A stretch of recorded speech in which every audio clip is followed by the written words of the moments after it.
Hello, everyone. My name is Piotrek. As you can see, I live in Kraków. Actually, I came here on foot. I live 20-minute walk from here.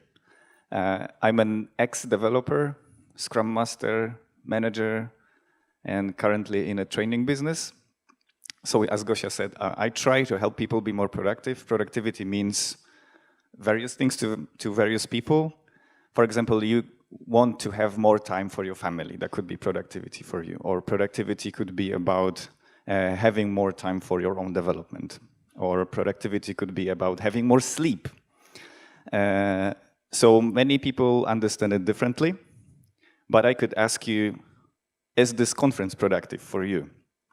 And as always, I usually begin with the same theme in all the conferences, because productive conference is about making connections. All right, so you get some inspiration, but you also get to know people. This is ideal that after this session we have a networking event, because I can help you with that a little bit. I could talk for 25 minutes, of course, but I let you roughly 90 seconds from my talk to make this speech productive. And because conference is about making new connections, I'll give you 90 seconds to talk to people that you don't know. So Gosia began with it 9 a.m. She said, don't talk to people you already know. So in the next 90 seconds, there's an instruction for you. You cannot talk to people you know. Just get in touch with people around you that you don't know. Tell your name, where you work, and what you do. 90 seconds for you, make it productive.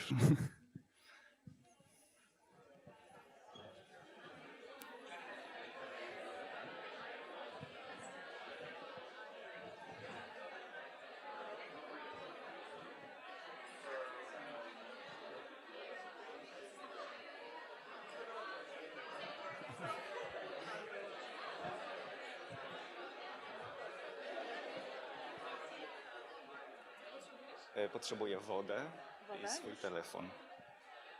Prelegent zniknął. Już nie jestem potrzebny.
All right, thank you very much.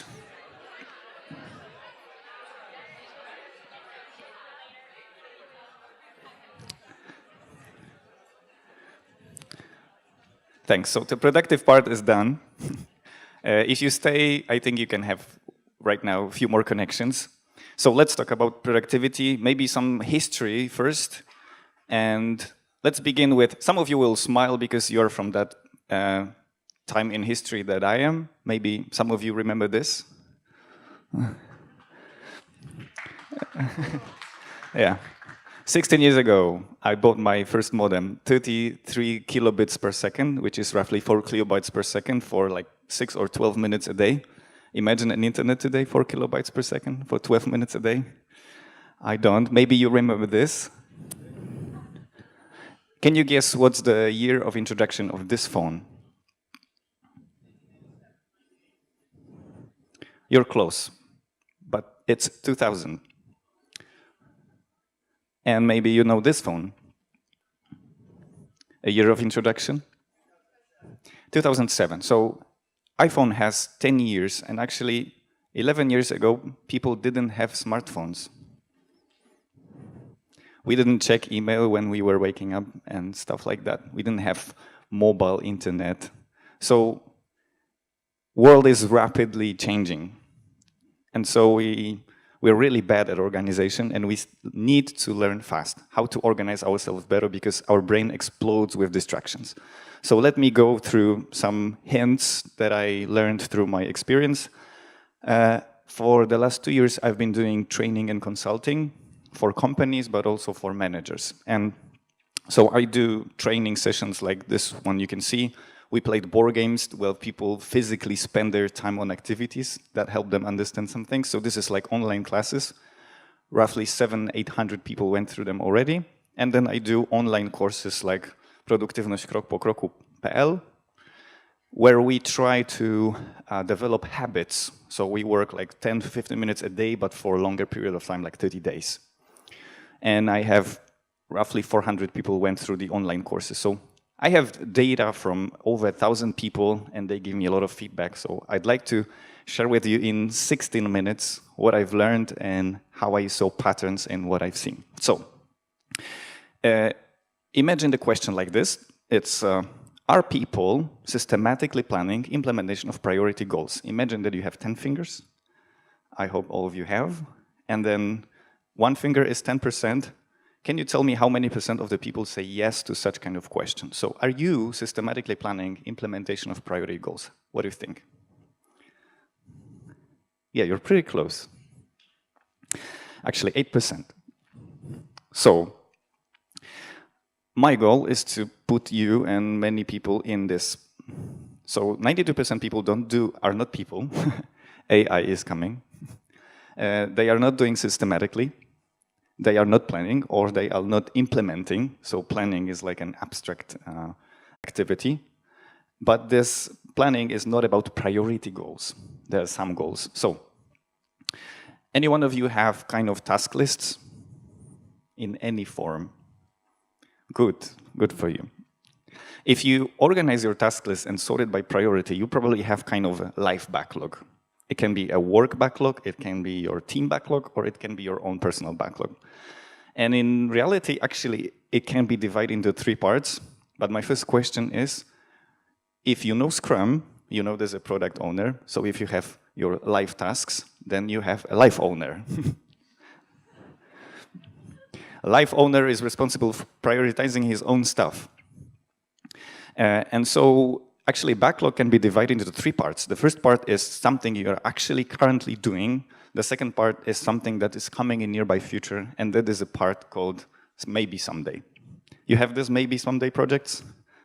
Yes, we have them. I have them too. So how do we organize currently running projects? Maybe there are common patterns that we could use and maybe not reinvent the wheel. The first question is, how many projects are you running in the same time? So how many parallel streams of activities are you pushing in your 1 week? That can be scary if you really start to count. For me, 4 years ago, that was 13. Okay, I was playing in a band. I'm a part-time musician, married to my own singing teacher. I was involved in many activities because that's about productivity, right? It's doing a lot of stuff. No, actually, and this, if I want to be productive, I need to really limit work in progress. You know that term, limit work in progress? That's what I did. 2 years ago, I got down to 3. I resigned from the band. I resigned from many other activities. And actually, when I left my regular job, and connected few streams of activities into what you currently know as Produktywni. That is where I got down to the smallest number of projects in my own life that I had. That was 3. And I called them, these were friends, these were close friends. Can you have 13 close friends? No. Can you have 3? Yes. So my question would be, are your projects your close friends or just friends? So that's one thing. So how could planning a week work? If you know Scrum, that may sound familiar, but for me, one stream of activity is training and consulting. So for example, I still need to process surveys that I got from last week from one of the companies that I did training for. I have to deliver some emails and materials about the training that I had. For the next week, I have to prepare a training that I give in one of the companies. And so that's one stream of activity. Another is blog and platform. So I have to write a new article. I have to edit the video. A great presentation just before me. And then I have some habits, like I have to push 3 trainings a week in my week because that keeps me awake and in good shape. And maybe I do a lot of experiments, like fun. Sometimes I have paragliding license. I was in a medieval group, and I still believe that productivity is also about having fun. So when I have this multiple stream of activities, I can have like 100 tasks, or 200 tasks, or 500 tasks in all of them. But actually the question is our brain doesn't like when there's too much. We like limited view. So from all of these activities, my week usually comes with roughly 20 to 25 tasks. So I'm planning just 1 week, and that keeps me limited. This is every Sunday I sit down and plan my next week. So what do I want to do in the next week about this training and consulting, about blogging and platform, about habits and so. And then I have 20 to 25 tasks. Our brain loves this amount of information that can handle. Because the day when it comes Wednesday or Thursday, I already have a ready list that I can take 2, 3, 4 tasks out of the ready list. This is basically actually how Scrum is working, right? So we have huge backlog of things. Then we plan one sprint that has a limited time. And then when Wednesday comes, developer or technical writer doesn't think, what should I do today? Because we have ready planned list of tasks. Actually, that's a very, very good practice. Our brain loves it. Because when you wake up, you have 4 tasks for today. That's it. So you can really focus. And actually, when you run a session, you have 1 task in progress.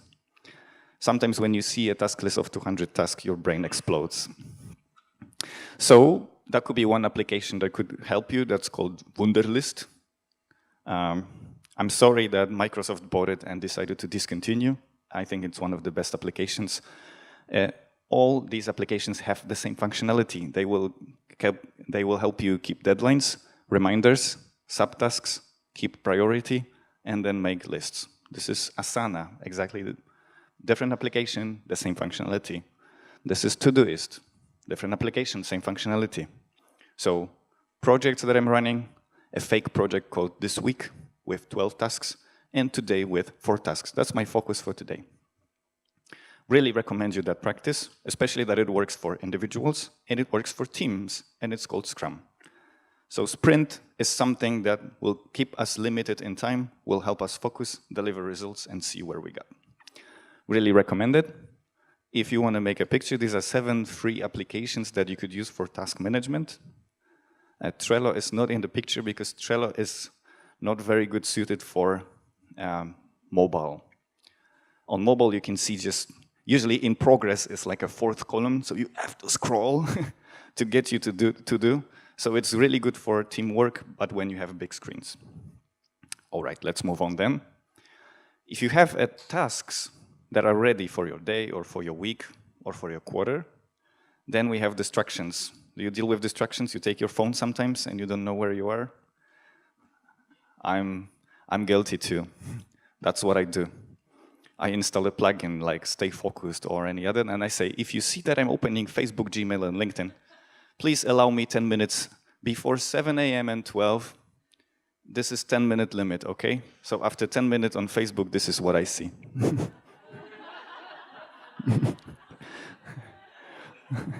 This really helps. I'm guilty of that too. So if we have a clear plan and number of work is limited and we cut ourselves from distractions, by cut I mean really cut, not pretending, then we can really start working. Then how to track progress, because it's not about day and day and day and day. Are we really achieving our goals? So if I ask you a question right now, can you give me an answer from the top of your mind? What are the 3 most important things that you want to achieve next week? How can we be productive and fill our time with things that matter when we don't have answer to such a simple question? And 92% of the people don't answer that question on a regular manner. It's enough to ask yourself one question every Sunday. What are the 3 most important things that I want to achieve next week? Not these 25 tasks but 3 most important things. Or what are the 3 most important things that you want to achieve on this conference? You invested some money in that, or your company money, but you invest your time, all right? Maybe you do go for networking. What are the 3 most important things you want to achieve in here? Maybe that's making 10 new connections, or meeting and talking with Anton about great videos, or anything like that. This is productivity, is spending your time wisely, like you spend your money. You don't think, oh, let's spend 800 zloty and see what happens. That's what we do with our time, but time is limited, all right? Money we can earn, we can invest, we can get back. Time is just running out, that's it. Maybe we're not very conscious about that. So that was voted #1 technique. In a course for 30 days, we are asking us every day the same question. What are the 3 most important things that you want to achieve today? People found it the most useful question all times. All right, one more thing, one more technique that you could use. I don't want to be explaining it. On my blog, you can find an article about it in Polish, I'm sorry, but there are multiple good sources about it in English as well. It's OKR, which is Objective and Key Result. And this is how I track my quarterly goals. For example, I wanted to read. Somehow reading is not a part of my day, and I want it to be. Facebook is not, but it's there. But reading is a part of my plan, and I'm not doing this. So let's track it. Number of pages I've read, and just every week I sit down and write down just one number. How many pages did I read this week? And maybe how many trainings did I get? Or how many articles did I publish on my blog, and how much did I sleep this week? My application that I'm using an alarm clock, which gives me that feedback. What's my average sleep per week?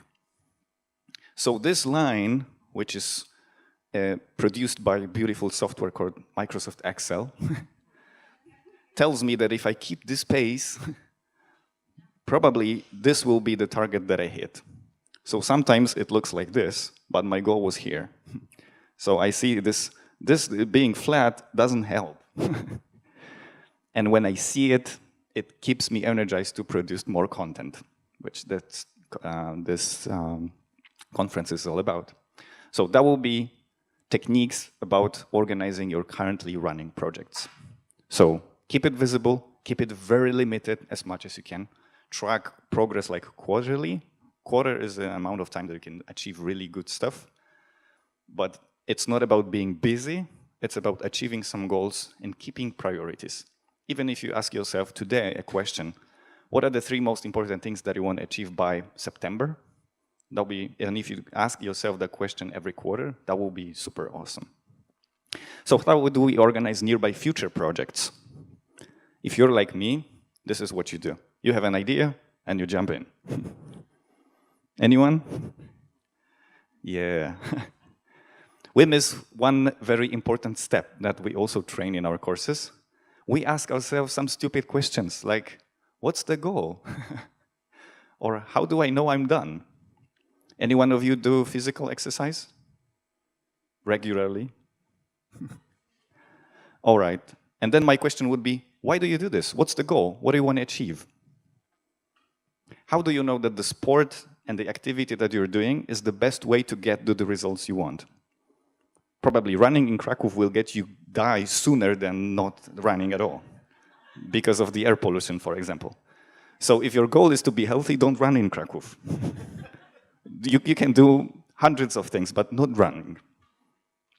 So if your goal is to be running, then yes, of course. But if your goal is to be healthy, don't run in Kraków. Or run from May to October, that's it. So if you're exercising, how do you know that actually that's the best time investment that you can possibly have? That's what you do with money. Why don't we do that with our time? So for all projects, we could ask ourselves the question, what's the goal? What do I want to achieve? I'm just wanting to put 80 hours in this project. How do I know I'm done? How do I know this talk is actually good? By your smiles? Then I could give you a comedy. That will be probably more engaging. So these are this type of questions that we need to ask ourselves and then start executing. We are way too much engaging into daily activities and not asking ourselves. It's like you drive a car sometimes. So if I compare driving a car to daily productivity, people are super excited about that they are running, about what cars they drive, what tools they are using while driving. But no one asks the question, what is your target? Your GPS is never saying you're at the destination, because there's no destination. It's all about running fast and driving fast. So Trello that I mentioned, this is one of the tools that could help you. My ideas, I have over 50 of them. Under analysis, what do I want to achieve, actually? And then in progress.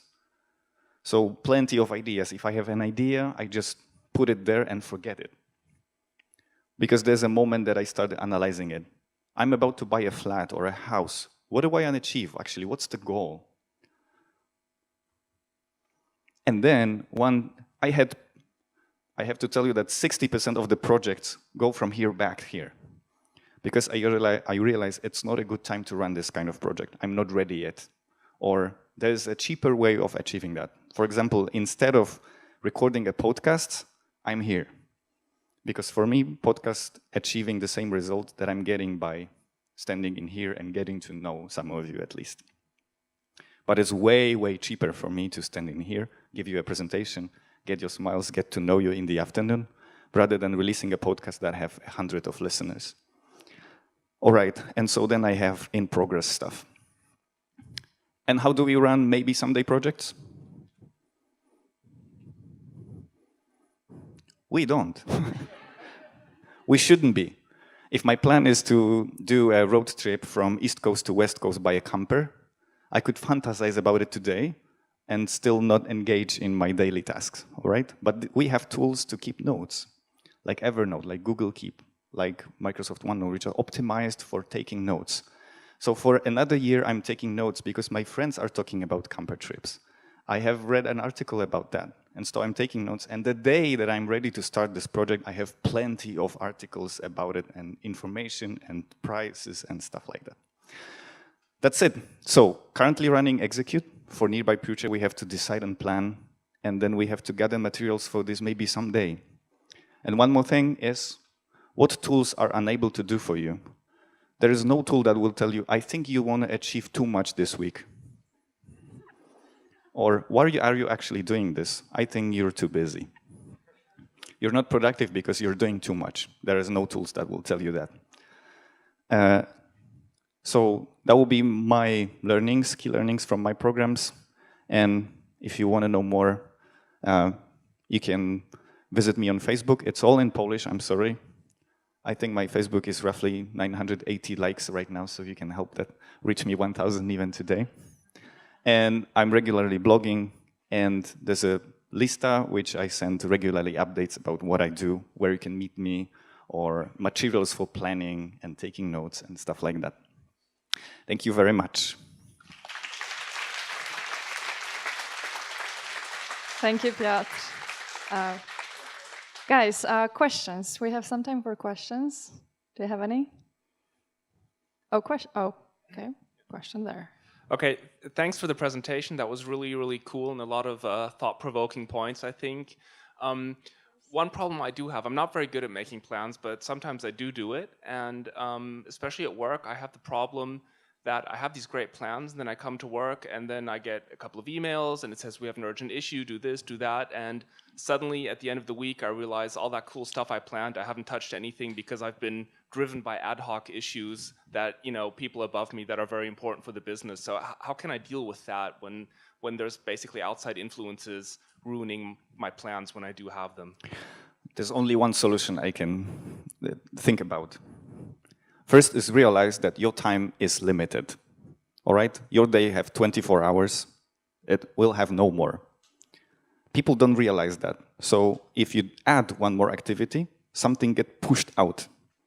So if you have a task list that's organized, and hopefully it's not sorted by urgency, but by importance, how much value it brings, then when some ad hoc work comes in, you can immediately compare how much value it brings compared to what I wanted to do. And sometimes we love urgent stuff. I could tell you, for example, hey, I have an online course. Would you like to buy it? I have an online course. You can have 30% discount by midnight today. Sounds more interesting? Our brain loves urgent stuff that is in an hour, in 1 week. And so all sales are based on that. That we love urgent stuff, our brain loves urgent stuff. So we have to form a habit of asking ourselves how much value it brings, no matter what.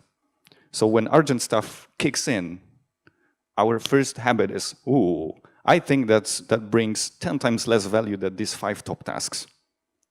Something is done by the cost of something else. I have to face that. With money, people are okay. If there's an extra payment that I have to do it this month, we resign from something else, and we are okay with that. In time, we somehow believe that it will still fit. It won't. So by having a clear list of priorities and sorted by value, then it's the time that we can deal with urgent stuff. And one more thing that you mentioned, which I would really recommend, is retrospect every week.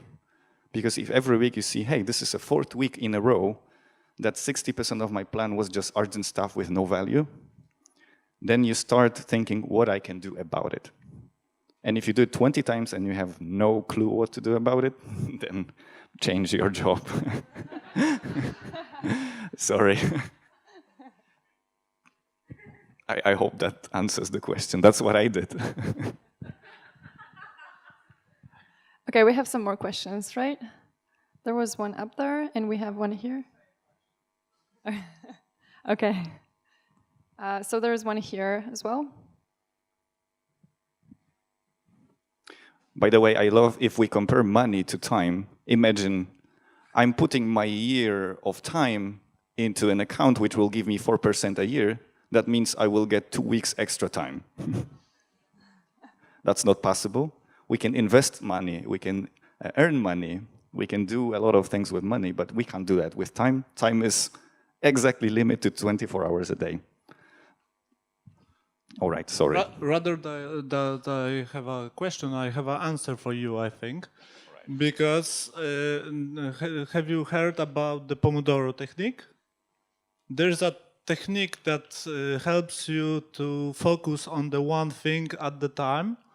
And it's based on the time intervals. So you are focused on the one thing for 25 minutes, and nothing can. You should prepare yourself that nothing can interrupt this 25 minutes.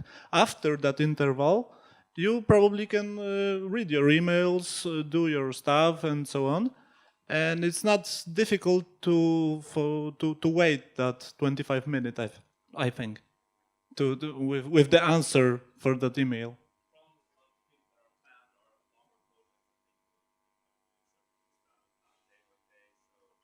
Yeah. If you want to have a beer and talk about it, yeah, I'm good to go. We should meet. We have at least 2 hours today.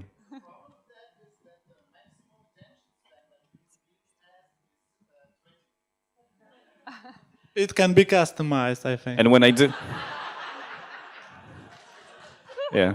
So that's what science says. When I did a presentation like this, my time of non-interrupted work is roughly 2 hours. See? Okay, networking has already started. I can see that. How about we move it upstairs next to the bar and now take a look at the gifts we have for you and our partners and our sponsors? Sounds good? Yeah? Okay. Okay, so, yeah, Piotr, thank you a lot.